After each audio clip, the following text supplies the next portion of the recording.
Hello everyone, আমি বলেছিলাম আমি একটা এজেন্সিতে কাজ করতেছি এবং এখান থেকে ভালো একটা বেনিফিট তুলতেছি। তো অনেকে আসলে কাজ করতে আগ্রহী হয়েছেন, আবার অনেকে আছেন দ্বিধাদ্বন্দ্বে আছেন আসলে শুরু করবেন কি না।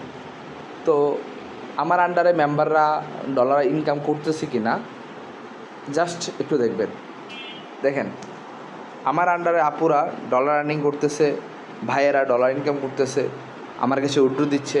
দেখেন এখানে আপনি যদি প্রপারলি কাজ করেন প্রতিদিন এখান থেকে 2 থেকে 3 হাজার টাকা তোলা কোনো ব্যাপারই না। জাস্ট এখানে সময় দিবেন, আপনার লাইফটাকে এখানে সেট আপ দিতে পারবেন। আপনি একজন ইন্ডিয়ান হন, আপনি একজন বাংলাদেশি হন, কোনো সমস্যা নেই। আমি আপনাকে সকল ধরনের পেমেন্ট আমার মাধ্যমে আপনি পেয়ে যাবেন। বুঝতে পারছেন? বিকাশ, নগদ, ফোনপে, গুগল পে সব পেমেন্ট আপনি পাবেন। তাই দেরি না করে এখনই হোস্টিং নিয়ে কাজ করুন, এজেন্সি নিয়ে কাজ করুন আমাদের মাধ্যমে। ধন্যবাদ।